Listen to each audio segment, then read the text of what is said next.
जालौर जिले के बिशनगढ़ थाना क्षेत्र निवासी युवक बूटा राम का बालोतरा जिले के तेलवाड़ा गांव के जंगल में संदिग्ध हालात में शव मिलने का मामला अब तूल पकड़ता जा रहा।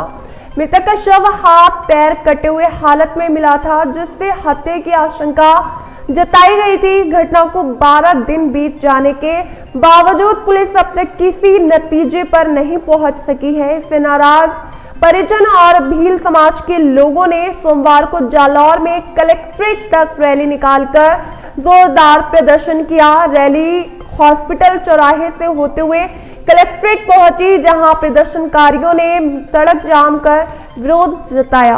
परिजनों ने आरोपियों की तत्काल गिरफ्तारी और निष्पक्ष जांच की मांग की।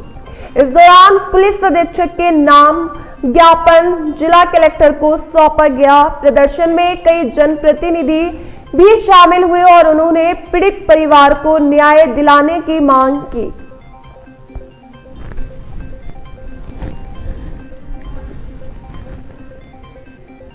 राम जी की जो हत्याकांड है उसमें 1 घंटा प्रशासन से चर्चा हुई और उसमें भी जो हमारे 30-35 लोग थे उसमें उन्होंने प्रशासन से समय मांगा कि फॉरेंसिक लैब जो उसको झटका देखे कि कैसी उसकी डेथ हुई है वो रिपोर्ट आना बाकी है, तो उसके लिए और हमारे पास कोई उपाय भी है नहीं, तो उन्होंने 10 दिन मांगा। फिर हमारे साथ जो इनके समाज के अन्य जो नेता थे उन्होंने भी बोला हम आपको 10 की जगह 15 देते हैं, और उसके बाद यदि इसमें कोई प्रोग्रेस नहीं होता है तो फिर हम ये 15 दिन के बाद वापस ये कलेक्टर के पास आके धरना देंगे। और उस पीड़ित परिवार जो बूटा राम है वो अकेला नहीं है, उसके साथ अब पूरा जालौर है, और उसकी हत्या एक मानवता की हत्या है। वो किसी धर्म और उसका जात नहीं देखी जानी चाहिए, और उसको हम न्याय दिलाने के लिए शिवसेना भी परिवार पीड़ित के साथ है। जय हिंद, जय भारत। उसके बाद 6-7 दिन बाद बॉडी मिलना, और उसके बाद में पीएम रिपोर्ट का कह रहे हैं कि आ गई है, लेकिन अभी तक वो मौत का कारण जो एफएसएल रिपोर्ट है वो नहीं आने की वजह से वो थोड़ा सा पेंडिंग चल रहा है। तो अभी तो फिलहाल जो वार्ता हुई परिवार को भी हम लोगों ने बताया, प्रशासन की तरफ से भी संतुष्ट करने का प्रयास किया है कि हमें 10-15 दिन का और टाइम दो।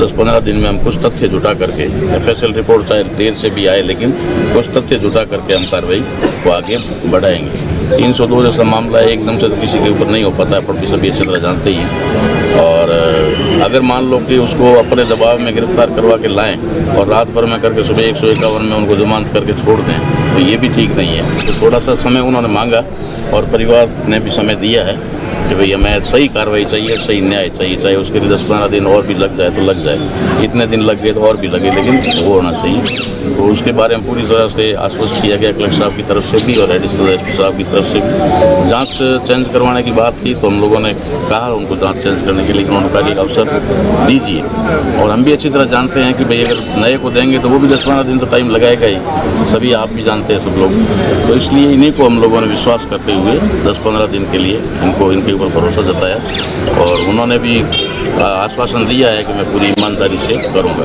प्रारंभिक रूप से किसी को शक जाहिर, प्रारंभिक रूप से तो सारा शक जाहिर ही है। तो इस परिवार के खेत में है सारी बात जो हुई है, जहाँ चप्पल मिले हैं, एविडेंस मिले हैं, उसके बयान हैं वगैरह सारी बातें है ही, लेकिन 302 जैसे मामले में वो बता रहे हैं कि भाई जब तक हमारे पास कोई ठोस सबूत ना आ जाए तब तक, क्योंकि हमारे हाथ में आने के बाद जाना नहीं चाहिए मुझे, ये भी इन्होंने अपना बात बताई है। जो शक का आधार है अपना वो कोई मिला, ऐसा क्लू वगैरह मिला, या क्यों मारेगा? वो 3 साल से मैं काम कर रहा था, तो ऐसा कोई आधार मिला? अभी इन लोगों की जो है आरोप है वो तो ये है कि भाई अपने पैसे मांगने के लिए गया।